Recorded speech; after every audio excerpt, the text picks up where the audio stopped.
Hey everyone, welcome back to my YouTube channel. अगर आपको मेरी वीडियोस पसंद आए तो प्लीज़ एक लाइक, कमेंट और सब्सक्राइब कर जरूर बताना आपको ये कैसा लगा। तो चलो हम आज का पार्ट स्टार्ट करते हैं। उस दिन के बाद से वांग जी विंग के सामने कभी आया ही नहीं, या कहूँ तो वांग जी विंग की बातों से बहुत ज़्यादा हर्ट हो गया है और उसे अब विंग के सामने जाना नहीं, क्योंकि उसे लगता है कि विंग उससे नफरत करने लग गया है और कारण भी वो खुद ही है। इसी कारण वांग जी विंग के सामने जा नहीं रहा। अगर वो गया, क्या पता उसका अल्फा फिर से अपने काबू से बाहर हो जाए और वो विंग को फिर से कुछ बोल दे, जिससे विंग फिर से वांग जी से और भी ज़्यादा नफरत करने लगे। इससे अच्छा है कि वांग जी विंग को दूर से ही देख ले। यही सोचकर वो विंग के पास कभी आया ही नहीं और दिन रात बस अपने कामों में बिजी रहता था। न खाने का सुध था, न पीने का और न ही सोने का। वो दिन रात सिर्फ विंग को याद करता रहता था, जिस वजह से उसका अल्फा बहुत ज़्यादा वांग जी के ऊपर गुस्सा भी होता था कि आखिर क्यों वांग जी एक ओमेगा के लिए अपने आप को परेशान कर रहा है। वो सिर्फ एक ओमेगा है। ओमेगाओं के लिए अल्फाओं को इतना ज़्यादा पागल नहीं होना चाहिए। ओमेगा आते जाते रहते हैं। वांग जी, तुम उस व्यू शान के लिए इतना पागल मत हो। देखना, तुम जैसे अल्फा के लिए, तुम जैसे हैंडसम अल्फा के लिए कोई भी ओमेगा मर मिटेगा।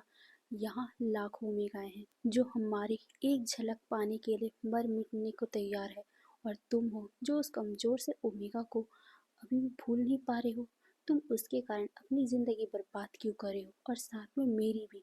ये सुनकर वांग जी गुस्से में कहता है कि तुम अब बकवास करना बंद करो, और मैंने कहा था ना तुम्हें कि तुम मेरे सामने कभी भी विंग को कुछ नहीं बोलोगे, और तुमने विंग के बारे में ज़्यादा जाना ही कहा है। मेरा विंग सब ओमेगाओं से अलग है। मेरा विंग सबसे ज़्यादा स्ट्रांग है। तुम अपने अल्फा ईगो में इतने ज़्यादा डूबे हुए हो कि तुम्हें विंग की काबिलियत दिखाई नहीं दे रही है। ये सुनकर वांगजी के अल्फा ने अपनी आंखों को रोल किया और वो वांगजी की तरफ देखते हुए कहता है, लान वांगजी, तुम अगर एक चूहे को शेर के सामने खड़ा कर दो ना, तब भी वो चूहा चूहा ही रहता है। तो तुम मेरे सामने एक ओमेगा को स्ट्रांग मत बताओ। ये सुनकर वांगजी कहता है, भले ही तुम एक अल्फा हो, फिर भी मेरा विंग सबसे ज़्यादा स्ट्रांग है। स्ट्रांग है वो बात अलग है, बट मेरे विंग का एक झलक ही सबको पागल कर सकता है। मेरे विंग का मुस्कुराहट ही सभी अल्फाओं को अपने सामने गिरा सकता है, और उसका जीता जाता सबूत मैं हूँ। मैं आज से पहले किसी भी ओमेगा के प्रति इतना पागल नहीं था, बट जिस दिन से मैंने विंग को देखा था, विंग की वो प्यारी सी मुस्कुराहट देखी थी, उसके प्यारे प्यारे वो आंखें देखी थी, तब से तब से वो मेरे दिल में है। और तुम ये जानते हुए भी ऐसी बातें कर रहे हो। ये सुनकर वांगजी का अल्फा फिर से अपनी आंखों को रोल करता है और कहता है, लान वांगजी, मैंने उसी दिन से तुम्हें समझाया था कि वो एक सिर्फ नाजुक सा ओमेगा है, बट तुम इस बात को समझने का नाम नहीं ले रहे हो। ये सुनकर वांगजी कहता है, हाँ वो उस टाइम नाजुक था, बट उस टाइम भी वो कई लोगों को हरा सकता था अपनी सिर्फ एक मुस्कुराहट से, जैसे उसने मुझे हरा दिया था अपने प्यार में गिराकर। और आज भी, हाँ, आज भी विंग मुझे हरा सकता है, सिर्फ अपनी मुस्कुराहट से नहीं, अपनी बॉडी से भी। मेरा विंग बहुत ज़्यादा स्ट्रांग बन गया है। अब वो किसी भी इंसान से हार नहीं मान सकता। ये सुनकर वांगजी का अल्फा कहता है, ओह रियली? तो उस दिन क्या हो गया था तुम्हारे उस विंग को, जब मैंने अपने फेरोमोन को रिलीज किया था? वो तो उसके सामने कमजोर पड़ गया था। ये सुनकर वांगजी अपने आप को आईने में देखते हुए कहता है, हाँ, वांगजी अपने आप से ही आईने में देखते हुए बात कर रहा था। आईने में वांगजी का अल्फा बोल रहा था और वांगजी सामने खड़ा हुआ था।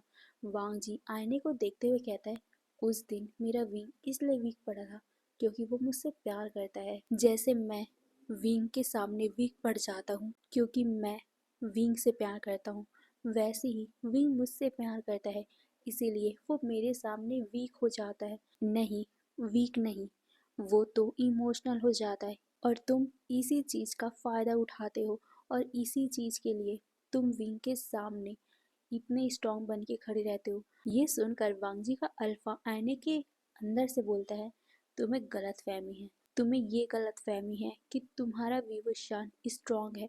कोई ओमेगा स्ट्रांग नहीं होता है। वो हर एक अल्फा के सामने वीक ही होता है। और तुम्हारा विवस्वान, वो तो सबसे ज्यादा कमजोर है। वो भले ही सबके सामने स्ट्रांग अपने आप को दिखाता है, बट वो सबसे ज्यादा कमजोर है। और मैं ऐसे ओमेगा को अपना नहीं बनाने वाला। और तुम भी इस ख्वाब को देखना बंद कर दो। ये सुनकर वांग जी गुस्से में सामने वाले आईने में देख रहे अपने ही अल्फा से कहता है कि तुम बकवास मत करो। मैं विंग को कभी नहीं भूलने वाला। और आइंदा मेरी विंग के बारे में ऐसा बिल्कुल भी मत बोलना। ये सुनकर वांग जी का अल्फा हंसने लग गया था। वो कहता है, लान वांग जी, तुम भले ही कुछ भी बोलो, बट विभूषण तो तुमसे नफरत करता ही है। उस दिन उसने क्या कहा था, तुम्हें याद तो है ना? उसे तुमसे नफरत होती है। तुम जब भी उसके पास जाते हो, उसे सफोकेशन फील होती है। ये सुनकर वांग जी चीखते हुए कहता है, नहीं, विंग ने मुझसे नहीं तुमसे कहा था। तुम्हारे फेरोमोन से उसे सफोकेशन होती है, मुझसे नहीं। ये सुनकर वांग जी का अल्फा हंसने लग गया था। वो कहता है, लान वांग जी, तुम भले ही मुझसे अभी लड़ रहे हो, बट तुम भी सच्चाई जानते हो कि विंग तुमसे नफरत करता है, क्योंकि मैं भी तुम्हारे अंदर का एक हिस्सा हूँ ना। अगर वो मुझसे नफरत करेगा तो वो तुमसे भी नफरत करेगा। अगर वो मुझसे दूर जाना चाहेगा, वो तुमसे भी दूर जाना चाहेगा। और एक बात अपने दिमाग में बैठा लो, मैं उस कमजोर ओमेगा को कभी भी अपना ओमेगा नहीं बनाने वाला। ये सुनकर वांग जी कहता है, विंग कमजोर नहीं है। ये सुनकर वांग जी का अल्फा कहता है, तुम कुछ भी करो, कुछ भी बोलो, बट वो ओमेगा है और वो कमजोर ही है। ये सुनकर वांग जी अपने ही अल्फा से कहता है कि मेरे विंग के बारे में तुम ऐसी बातें मत बोलो। और तुम्हें देखना है ना, तो मेरा विंग जरूर तुम्हें दिखाएगा कि एक ओमेगा वीक नहीं होता, एक ओमेगा कमजोर नहीं होता, और मेरा विंग तो बिल्कुल भी नहीं। ये बोलकर वांग जी बहुत ज्यादा ही गुस्से भरी निगाह से सामने आईने में देख रहा था जहां पर उसका अल्फा था। उसका अल्फा अपने हाथों से क्लैप करते हुए कहता है, वाओ, जिसके ऊपर तुम गर्व कर रहे हो, इतना कुछ बोल रहे हो, क्या उस इंसान को पता भी है कि तुम उससे प्यार करते हो? क्या उसे ये पता भी है कि तुम उसके बारे में क्या सोचते हो? नहीं, अगर पता होगा भी तब भी वो तुम्हें एक्सेप्ट नहीं करेगा, क्योंकि तुम्हारे कारनामे ही ऐसे हैं। तुम्हें पता है ना तुमने क्या क्या किया है उसके साथ? नहीं, रुको, मैं तुम्हें याद दिलाता हूँ। बचपन में तुमने उसका दिल तोड़ा था, उसे तुमने मोटा कहा था, और साथ में तुमने उसे लात भी मारी थी। ये सुनकर वांग जी चीखते हुए कहते हैं, नहीं, मैंने ये नहीं किया था, वो तुम थे। मैं अपने विंग के साथ ऐसा कर ही नहीं सकता। ये सुनकर उसका अल्फा हंसने लग गया। वो कहता है, लान वांग जी, तुम जितना भी अपने आप को समझाने का ट्राई करो, बट तुमने तो वो सब हरकतें किया था। हाँ, मैं गुस्से में था तो मैंने वो कर दिया था, बट उसके गुस्से का रीज़न भी तो तुम जानते हो ना। तुम ही जानते हो, और तुमने ही मुझे एक्टिव किया था, क्योंकि तुम उस टाइम विंग के प्यार में थे, और विंग के अलावा किसी और ने तुम्हें प्रपोज किया था और साथ में तुमसे प्यार की बातें की थी, तो तुम्हें गुस्सा आया था। उसमें मेरी कोई गलती नहीं है। मैं तो बस तुम्हारे सोच में जो चल रहा था, मैंने सिर्फ उसे दोहराया था। ये सुनकर वांग जी चीखते हुए कहता है, नहीं, मैं कभी भी अपने विंग को हर्ट नहीं कर सकता। ये सुनकर वांग जी का अल्फा कहता है, लान वांग जी, तुम कुछ भी बोलो, बट मैं तुम ही हूँ। अगर तुम जैसा सोचोगे मैं वैसा करूँगा। इसका मतलब है कि तुम में ही खोट है। तुम ही हो, तुम ही हो जो बचपन से ये करते आ रहे हो। तुम ही हो जिसके कारण विंग हर्ट होते आया है। तो उसमें मेरी कोई गलती नहीं है। मैं सिर्फ एक आत्मा हूँ, और मुझे तुम कंट्रोल करते हो, तुम्हारा दिमाग कंट्रोल करता है। तो इसमें मेरी नहीं, तुम्हारी गलती है। तुम्हारे दिमाग की गलती है। तुम अपने दिमाग का इलाज करवाओ। तुम पागल हो, तुम पागल हो लानवांग जी। ये सुनकर वांग जी अपने दिमाग को, यानी कि अपने बालों को टाइटली पकड़ लेता है, और उसने अपनी आंखों को बंद कर लिया था। वो चिल्ला चिल्ला कर कहने लग गया था कि नहीं, नहीं, ऐसा नहीं हो सकता।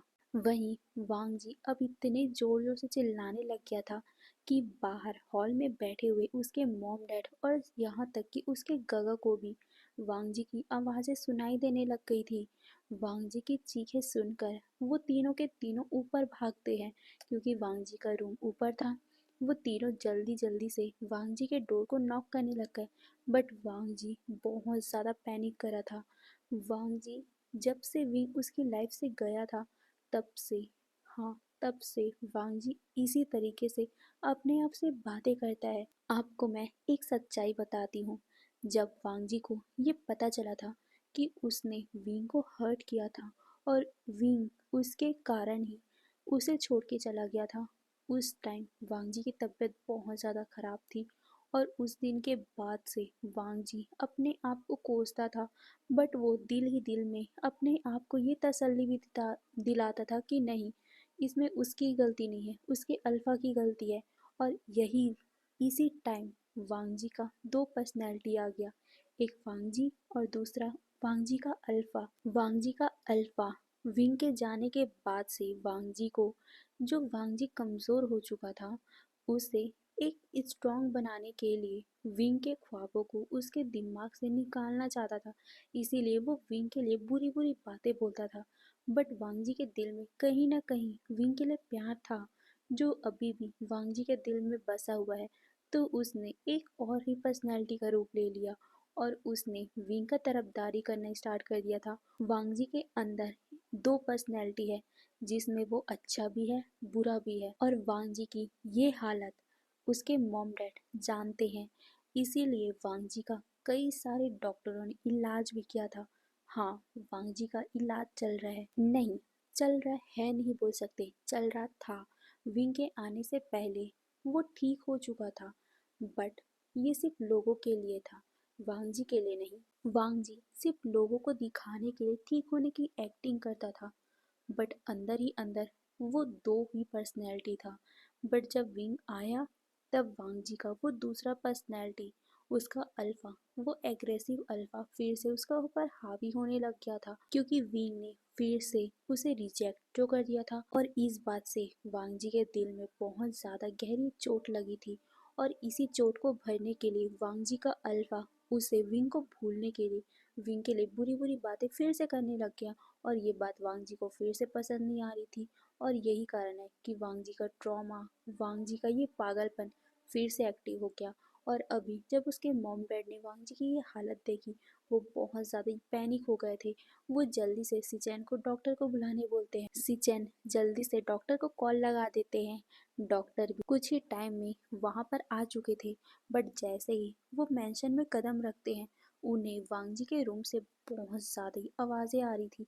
वांग जी पूरे सामानों को तोड़ रहा था और बस एक ही बात बोल रहा था कि वो पागल नहीं है, उसमें उसकी कोई गलती नहीं थी, उसने कभी भी विंग को चोट नहीं पहुंचाया, कभी भी। वो विंग से प्यार करता है, वो विंग को चोट नहीं पहुंचा सकता। विंग को सिर्फ उसके अल्फा ने चोट पहुंचाया, उसके अल्फा ने। ये बोलते हुए वांग जी बस उस पूरे रूम के सामान को तोड़े जा रहा था और ये सब बातें बड़बड़ा रहा था। हाँ, वांग जी ये सब बातें बड़बड़ा रहा था, दूसरे को सुनाई नहीं दे रहा था, बट वांग जी अपने आप में ही ये ममल कर रहा था। वांग जी कह रहा था कि विंग उसके अल्फा से हेट करता है, वांग जी से नहीं। वांग जी से विंग प्यार करता है जैसे बचपन में करता था। अभी विंग जिससे हेट करता है, जिससे नफरत करता है, वो उसका अल्फा है। वांग जी को उसका अल्फा नहीं चाहिए, वांग जी को ये गुस्से वाला अल्फा नहीं चाहिए, विंग का प्यार उसे चाहिए, उसके लिए वो कुछ भी कर सकता है। ये बोलते हुए वांग जी बस उस सामानों को तोड़ रहा था और उसके फादर और मदर वांग जी को संभालने का ट्राई कर रहे थे, बट वांग जी उनके कंट्रोल में आने का नाम ही नहीं ले रहा था। वांग जी एक डोमिनेटिंग अल्फा है जो सबके ऊपर रूल कर सकता है, और वांग जी के फादर उतने पावरफुल नहीं है, जिस वजह से वो वांग जी को कंट्रोल नहीं कर पा रहे थे। यहाँ तक कि वांग जी की मदर भी वांग जी को कंट्रोल नहीं कर पा रही थी और सीजन को उन लोगों ने बाहर ही भेज दिया था क्योंकि सीजन एक नॉर्मल सा ओमेगा है, वो वांग जी के फेरोमोन को कंट्रोल नहीं कर पाएगा। इसीलिए सीजन बाहर में था, वो बहुत ज़्यादा परेशान था। और जैसे ही डॉक्टर गेट पे आते हैं, सीजन जल्दी से उन्हें लेकर वांग जी के रूम के बाहर खड़ा हो जाता है और वो सब कुछ सिचुएशन बता देता है कि आखिर कैसे वांगजी अचानक से पैनिक करने लग गया था। डॉक्टर एक बीटा था, इसीलिए वो जल्दी से अंदर जाता है। वो वांगजी को देखता है। वांगजी अभी पागलों की तरह बस सब कुछ तोड़े जा रहा था। वहीं जब डॉक्टर अंदर आते हैं तब वांगजी के मदर फादर डॉक्टर को देखकर उसके पास चले आते हैं और वो डॉक्टर से कहते हैं कि वांगजी को कैसे भी करके शांत करो, उसे फिर से पैनिक अटैक आ रहा है। ये सुनकर डॉक्टर उन्हें समझाते हैं और फिर जल्दी से वो वांगजी को पकड़ने बोलते हैं। वांगजी के फादर वांगजी को पकड़ते हैं बट वांगजी बहुत ज़्यादा एग्रेसिव था, जिस वजह से वो अपने आप को छुड़वाने की ट्राई कर रहा था। वहीं कुछ ही टाइम में वहाँ पर लैन कुरैन भी आ जाते हैं। लैन कुरैन भी वांगजी की ये हालत देखकर सीधा वांगजी के पास भागते हैं और वो भी अपने भाई के साथ वांगजी को पकड़ लेते हैं। लैन कुरैन और लैन चिंगहेंजुन दोनों ही वांगजी को कंट्रोल नहीं कर पा रहे थे, क्योंकि वांगजी बहुत ज़्यादा ही पागलों की तरह बिहेव कर रहा था और सिर्फ एक ही बात बोल रहा था कि इसमें मेरी कोई गलती नहीं है, मैं पागल नहीं हूँ। लैन कुरैन और चिंगहेंजुन वांगजी को कंट्रोल नहीं कर पा रहे थे। तभी डॉक्टर उन तीनों से कहते हैं कि आप तीनों अपना अपना फेरोमोन रिलीज करो। वांगजी, आपका बच्चा है, वो आपके फेरोमोन से हल्का सा कंट्रोल में आ जाएगा। ये सुनकर तीनों ही अपने अपने फेरोमोन को रिलीज करने स्टार्ट करते हैं। डॉक्टर एक बीटा है, इसलिए उसे कोई फर्क नहीं पड़ रहा। वांगजी जैसे अपने मदर फादर और अपने अंकल का फेरोमोन एहसास करता है, वो हल्का हल्का सा अपने एग्रेशन से बाहर आने लगता है, क्योंकि कोई भी बच्चा अपने मदर फादर को हर्ट नहीं करेगा और वांगजी तो बिल्कुल नहीं। जैसे ही वांगजी हल्का हल्का सा शांत होने लगा था, तभी डॉक्टर ने मौका देखते ही वांगजी के बाह मतलब कि हाथों में इंजेक्शन लगा दिया था। उस इंजेक्शन के साथ ही वांगजी अब धीरे धीरे करके कंट्रोल में आ रहा था। वांगजी अब हल्के हल्के से अपने होश में आने लग गया था। वांगजी के सामने उसकी मदर थी। वांगजी जैसे ही काम होता है, वांगजी की मदर उसे गले से लगा लेती है। वांगजी को अपने मॉम का फेरोमोन अभी काम फील करवा रहा था। हाँ, वो एग्रेशन में था, वो पागलों की तरफ व्यवहार कर रहा था, जिस वजह से उसे अपने मॉम डैड किसी का भी होश नहीं था। बट जब वो थोड़ा सा काम हुआ, तब उसे अपने मॉम की फेरोमोन महसूस हुई और एक बच्चे के लिए अपने मॉम डैड से अच्छा कोई भी दवा नहीं हो सकता। वांगजी भी अपने मॉम को बहुत ज़्यादा टाइटली हग कर लेता है और वो रोने लग गया था। वांगजी बार बार कहने लग गया था कि इसमें मेरी कोई गलती नहीं थी, वो मैं नहीं था, मैं ये बोलते हुए वांगजी बस अपने आप में ही बड़बड़ा रहा था। लैनी वांगजी के बड़बड़ाहट को सुन रही थी। वांगजी कह रहा था, माँ, इसमें मेरी कोई गलती नहीं थी, मैंने उसे चोट नहीं पहुंचाया, वो मुझसे नफरत करता है क्योंकि मैंने उसे चोट पहुंचाया। नहीं नहीं, मैंने उसे नहीं चोट पहुंचाया, उसे कोई बताओ, मैंने उसे चोट नहीं पहुंचाया, वो मुझसे नफरत ना करे, वो तो मेरा अल्फा था जिसने उसके साथ वो सब किया। मैं ये बोलते हुए वांगजी बहुत ज़्यादा रो रहा था और वो बस अपनी माँ से बस एक ही बात बोल रहा था कि कोई उसे बताओ कि आपका लान वांगजी, आपका लैन सैन बहुत ज़्यादा प्यारा है, वो वो किसी और को हर्ट नहीं कर सकता और जिससे वो प्यार करता है उसे बिल्कुल नहीं। माँ, प्लीज़ उसे समझाओ ना, वो मुझसे नफरत ना करे। वो कहता है कि उसे मेरे प्रेजेंट से ही घिन आती है, उसे मेरे प्रेजेंट से ही नफरत है, वो मुझसे प्यार नहीं करता। माँ, प्लीज़ उसे समझाओ कि इसमें मेरी कोई गलती नहीं है, वो तो मेरा अल्फ़ा है, उस अल्फ़ा के कारण मुझे ये अल्फ़ा नहीं चाहिए माँ, मुझे ये अल्फ़ा नहीं चाहिए। ये बोलते हुए वांगजी बस रोए जा रहा था। उसकी माँ उसके ममल को सुन पा रही थी। लैनी अपने मन में ही कहती है कि आखिर वो कौन पर्सन है जिसके प्यार में वांगजी इतना पागल हो गया है कि वो अपना सुध-बुध ही गंवा बैठा है। मुझे उस पर्सन से मिलना है और मैं उसे बताऊंगी आखिर उसके कारण मेरे बेटे की क्या हालत हुई है।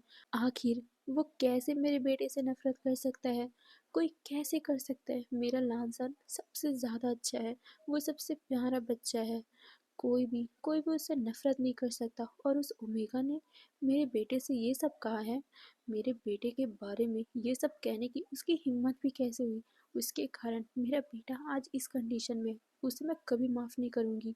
ये बोलते हुए मैडम लैन वांगजी के बालों को सहला रही थी और उसे शांत कराने की कोशिश कर रही थी।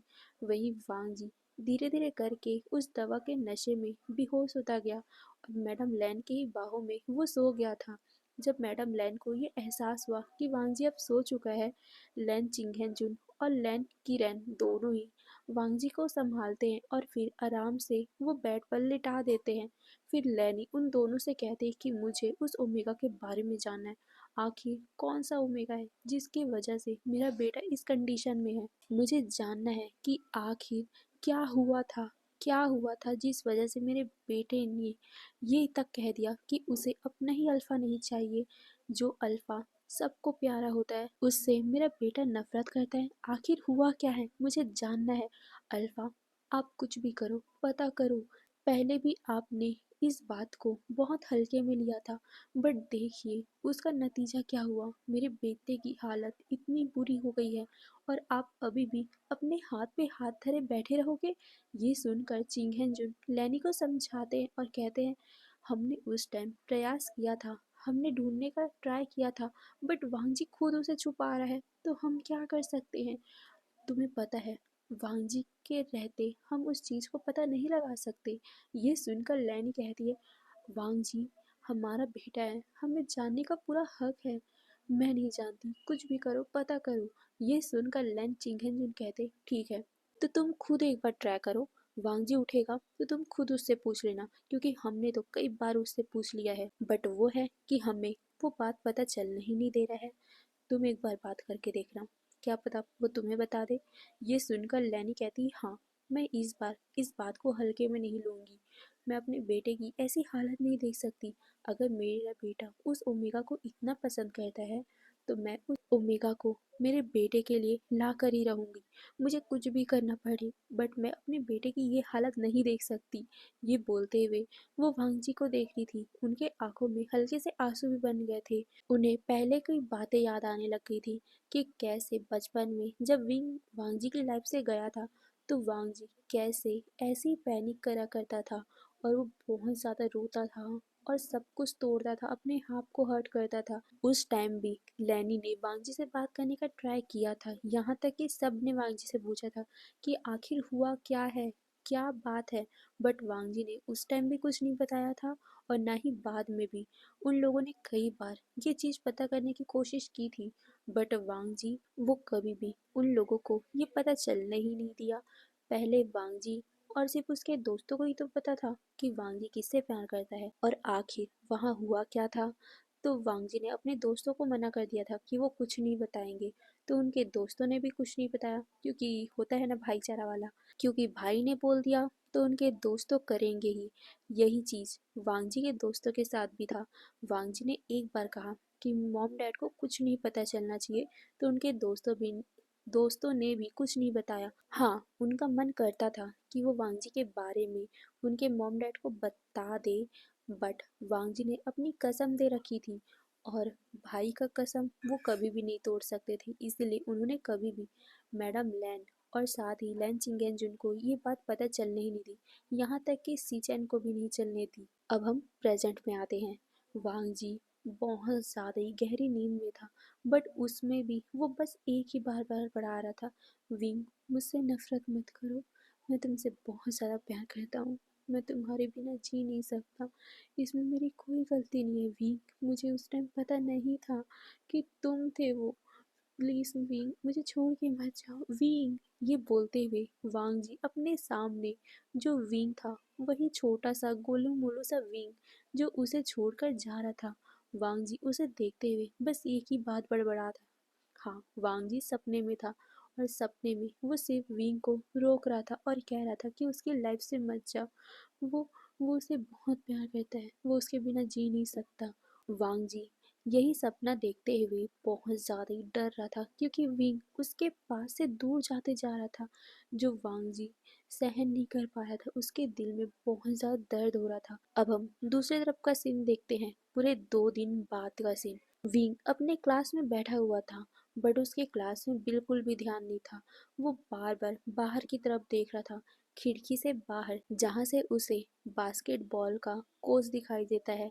वहाँ से विंग को हमेशा ही वांग जी खेलता हुआ दिखाई देता है, बट 2 दिन हो गए हैं, वांग जी उसे कहीं दिखाई ही नहीं देता। आखिर वांग जी चला कहाँ गया, क्या वो आता भी है? कि नहीं, क्या वो ठीक है या फिर उसे कुछ हो गया है, क्या उसका तबीयत तो ठीक है ना।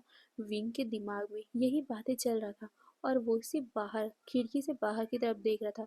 विंग का क्लास में कोई भी ध्यान नहीं था। तभी विंग के डेस्क पे किसी ने आवाज किया। इस आवाज से विंग का ध्यान बाहर से हटता है और वो अपने डेस्क की तरफ देखता है। वहां पर कोई डस्टर मार रहा था, यानी कि डेस्क के ऊपर कोई डस्टर को बजा रहा था। विंग उस डस्टर को देखता है और फिर उस पर्सन की तरफ कि आखिर कौन बजा रहा है। विंग जैसे अपनी आंखें ऊपर करता है, उसके सामने उसका टीचर खड़ा हुआ था। विंग झटके से खड़ा हो गया और वो उसे माफी मांगता है। उसके टीचर विंग को घूर के देखते हैं और कहते हैं, अपना ध्यान ब्लैक बोर्ड पे लगाओ, बाहर नहीं। अगर तुम्हें बाहर देखना ही है तो चुपचाप क्लास से बाहर जा सकते हो। ये सुनकर विंग फिर से उन्हें माफी मांगता है और कहता है, सॉरी सर। ये बोलकर वो चुप हो गया और अपने सर को इधर उधर करने लग गया था। ये देखकर टीचर शाय करते और कहते, चुपचाप क्लास में ध्यान दो। ये बोलकर वो वापस से अपने क्लास को कंटिन्यू करने लग गए थे। कुछ टाइम के बाद ही वो क्लास एंड हो जाता है। विंग अपने सर को डेस्क में मारता है और फिर वो अपनी आंखों को बंद कर लेता है। उसके दिमाग से वांगजी जाने का नाम नहीं ले रहा है। ये 2 दिन विंग का बहुत ज़्यादा मुश्किल से बीत रहा है, क्योंकि जब भी वो वांगजी के बारे में सोचता है उसे घबराहट महसूस होती है। ऐसा महसूस होता है कि कुछ तो गलत है, कुछ तो हुआ है वांगजी को जिस कारण वो यहाँ आ नहीं रहा। बट विंग उससे पूछ भी नहीं सकता और ना ही उसके दोस्तों से, इसीलिए वो कुछ कर भी नहीं पा रहा है। वो बस गुमसुम सा बैठा रहता है। तभी विंग के पास उसके सारे दोस्त आते हैं। वो विंग को कहते हैं, विंग हमने तुम्हें कितनी बार कॉल किया, तुम यहाँ बैठ के कर क्या रहे हो। तुम्हें पता है ना हमें प्रैक्टिस करनी है। ये सुनकर विंग अपना सर हिलाता है और फिर वो चुपचाप खड़ा हो जाता है। फिर उसके दोस्त विंग को देखते हैं। विंग आज बहुत ज़्यादा अपसेट लग रहा है। विंग को अपसेट देखकर सिंह चैन विंग के पास आता है और कहता है, विंग कुछ हुआ है। ये सुनकर विंग अपना सर नाम हिलाता है और कहता है, नहीं, वो बस मुझे थकावट हो रही थी। हाँ, ये बोलकर वो अपने नेक को खुजलाने लग गया था, यानी कि रब करने लग गया था। सिंह चैन विंग को घूर के देखता है। विंग की हमेशा की आदत है, जब वो नर्वस होता है, झूठ बोलता है, तब वो हमेशा अपने नेक को रब करता है। सिंह चैन उसे घूरता है और कहता है, सच ना। ये सुनकर विंग सिंह चैन को देखे बिना ही कहता है, हाँ यार, मैं बस थका हुआ हूँ। अरे चलो यार, ज़्यादा बातें नहीं करते, वैसे भी प्रैक्टिस करनी है। कुछ ही टाइम में एनुअल फंक्शन ही स्टार्ट होने वाला है, उससे पहले ही हमें हमें लान वांगजी। ये बोलकर वो चुप हो गया था। वांगजी का बात आते ही विंग फिर से वांगजी के ख्वाबों में खो सा गया था। बट तभी उसके दोस्त कहते, हाँ हाँ, हमें लान वांगजी ग्रुप से जीतना है, तो चलो यहाँ टाइम वेस्ट नहीं करते। ये बोलकर वो विंग को खींचते हुए ले जाते हैं। वहीं सिंह चैन विंग को देख रहा था। विंग की हरकतें ये देखकर सिंह चैन को कहीं न कहीं लग तो रहा था कि विंग वांगजी को मिस करे, क्योंकि सिंह चैन को पता है कि विंग वांगजी को कितना ज़्यादा पसंद करता है। और विंग कितना भी छुपाने का ट्राई करे कि उसे वांगजी से कोई फ़र्क नहीं पड़ता, बट सिंह चैन को पता है कि विंग को कितना फ़र्क पड़ता है। रात रात में जब वो विंग के पास कभी कभार सोता था, तो उसे पता चलता था कि कैसे विंग वांगजी के नाम से बड़बड़ाता था और कहता था कि वो उससे बहुत ज़्यादा प्यार करता है। उसे ऐसे मत बोलो, उसे नफ़रत मत करो। हाँ, जब वांगजी ने कहा था कि वो उससे नफ़रत करता है, इतने मोटे भद्दे इंसान से कौन प्यार करेगा, तो ये बात विंग के दिल में घर कर गई थी। और वो भी इसी तरीके से रात में बड़बड़ाया करता था। और सिंचैन को ये बात पता था कि विंग वांगजी से कितना ज़्यादा प्यार करता है और वो उसे कभी भूल नहीं पाया, और आज भी वो शायद भूल नहीं पाया है। यही सोचते हुए वो विंग को देख रहा था। विंग अपने दोस्तों के साथ कैंटीन में आता है, कुछ वो खाते हैं, उसके बाद सीधा हॉल में जाते हैं। हॉल में वो प्रैक्टिस कर रहे थे। आज वो लोग डांसिंग के साथ साथ म्यूजिक भी गा रहे थे, यानी कि दोनों एक साथ ही कर रहे थे। विंग का बिल्कुल भी मन नहीं था, जिस वजह से बार बार वो मिस्टेक करे जा रहा था। ये देखकर विंग के सारे दोस्त विंग से कहते हैं कि विंग आखिर हुआ क्या है, तुम बार बार आज मिस्टेक कर रहे हो। ये सुनकर विंग अपने सर पे हाथ रखता है और कहता है, कुछ नहीं यार, बस थोड़ा सा सर दर्द हो रहा है। ये बोलकर वो वहाँ पर बैठ जाता है। उसके सारे दोस्त विंग को घेर लेते हैं और कहते हैं, सर दर्द हो रहा है, तुम डॉक्टर के पास जाना चाहोगे। ये सुनकर विंग अपना सर नाम हिलाता है और कहता है, नहीं, मैं ठीक हूँ, बस थोड़ा सा आराम करूँगा तो ठीक हो जाऊँगा। तुम लोग प्रैक्टिस करो ना, मैं यहाँ बैठ के देखता हूँ। ये बोलकर वो वहाँ पर ही बैठ जाता है। उसके दोस्त भी अपना सर हिलाते हैं और कहते हैं हाँ ये बात तो है, तुम तो मल्टी टैलेंटेड हो, तुम्हें तो कुछ करने की ज़रूरत नहीं है, बट हमें प्रैक्टिस की बहुत ज़्यादा ज़रूरत है। ये बोलकर वो सब हंसते हैं और फिर वो स्टेज पे चढ़ जाते हैं। और फिर उन्होंने अपना अपना जगह ले लिया था। जैसे जैसे उनका ग्रुप बना हुआ था, वो लोग वैसे वैसे खड़ा हो गए थे। यांग यांग विंग का पार्टनर था, इसीलिए वो अकेला ही खड़ा था। और फिर विंग म्यूजिक बजाता है। फिर सारे लोग उस धुन में नाचने लग गए थे। विंग मुस्कुराते हुए उन लोगों को देख ही रहा था। तभी उसकी नज़र एक कपल पे पड़ती है, नी हुसैन और वैनिंग पे। वो दोनों ही सच में एक क्यूट कपल लग रहे थे। वो लोग एक दूसरे की आंखों में देखते हुए नाच रहे थे। विंग का ध्यान उससे हटने का नाम नहीं ले रहा था। विंग उन दोनों को देख ही रहा था कि अचानक ही विंग अपने ख्वाबों में खो गया। वो देखता है कि वहां पर नी हुसैन की जगह वांगजी है और वैनिंग की जगह वो खुद है। वो दोनों एक दूसरे का हाथ पकड़े हुए हैं, बाहों में बाहें लिए हुए हैं। विंग वांगजी के बहुत ज़्यादा करीब है। उसकी सांसों को वो अपने नेक में फील कर पा रहा है। वांगजी उसके कमर पे हाथ रखे हुए हैं।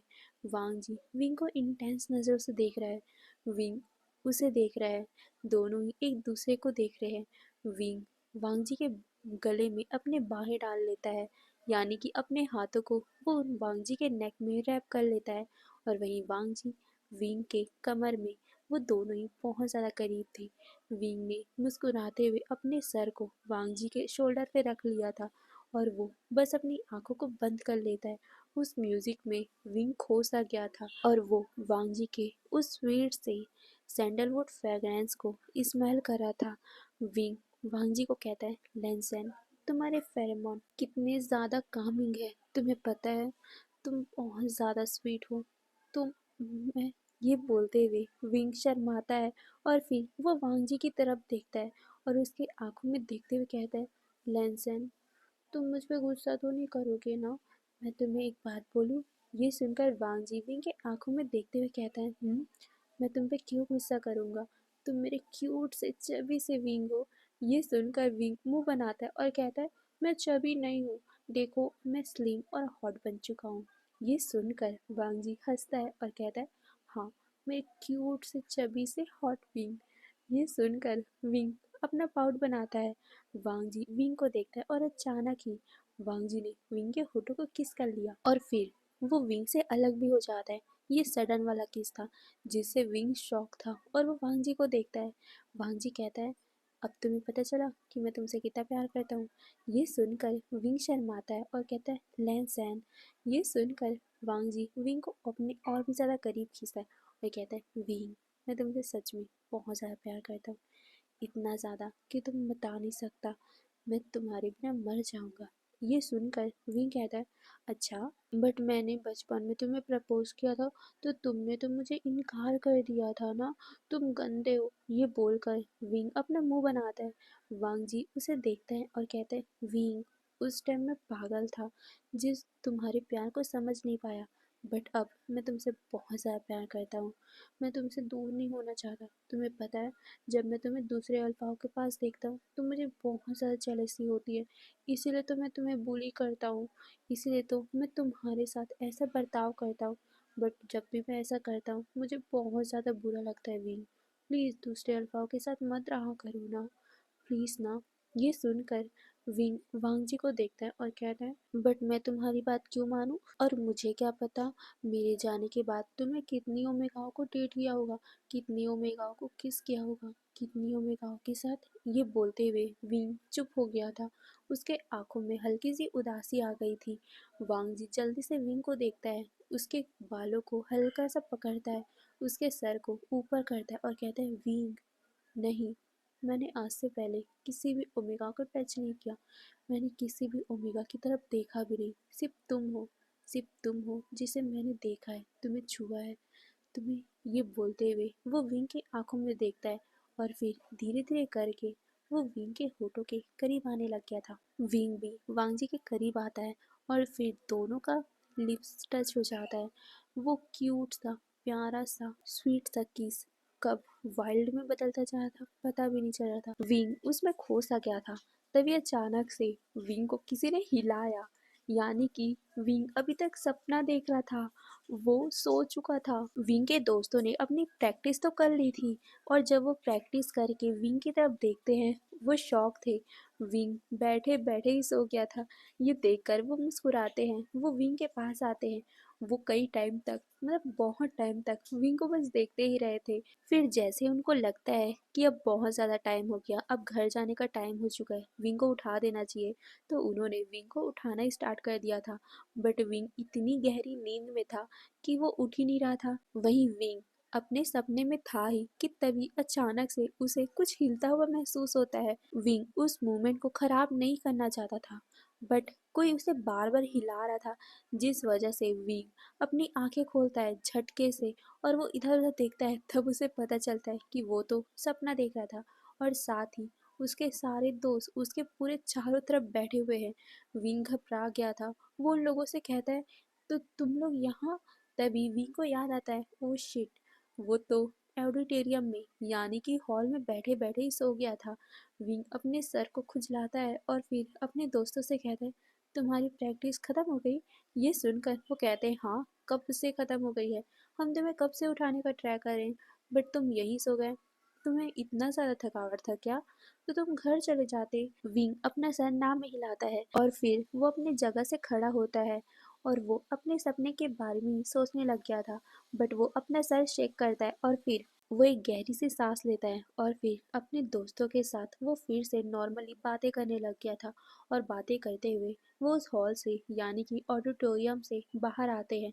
बाहर आकर वो फिर कैंटीन एरिया में जाते हैं। कैंटीन एरिया में वो कुछ खाते हैं और खाते हुए ही बातें कर रहे थे। तभी उन लोगों को सुनाई देता है, एक सप्ताह के बाद से यहाँ पर एनुअल फंक्शन का तैयारी स्टार्ट हो जाएगा। हर एक कंपटीशन एक एक सप्ताह के बाद होगा। जैसे कि पहले दिन बास्केटबॉल होगा तो दूसरे सप्ताह कुछ दूसरा कंपटीशन, ऐसे करके होता रहेगा और 2 महीने तक ये कंपटीशन चलता रहेगा। और हमारे हिसाब से सबसे पहला कंपटीशन तो बिजनेस क्विज का है ना। बट लान वांगजी तो आ ही नहीं रहा। क्या उसका तबीयत तो ठीक है ना? वांगजी का नाम मेंशन होते ही विंग का नजर उन लोगों की तरफ चला गया था। वो सुनना चाहता था कि आखिर वांगजी को हुआ क्या है। हे एवरीवन, तो आज के लिए बस इतना ही। फिर नेक्स्ट पार्ट में देखेंगे आगे क्या होगा। तो आज के लिए बस इतना ही, फिर बाय बाय।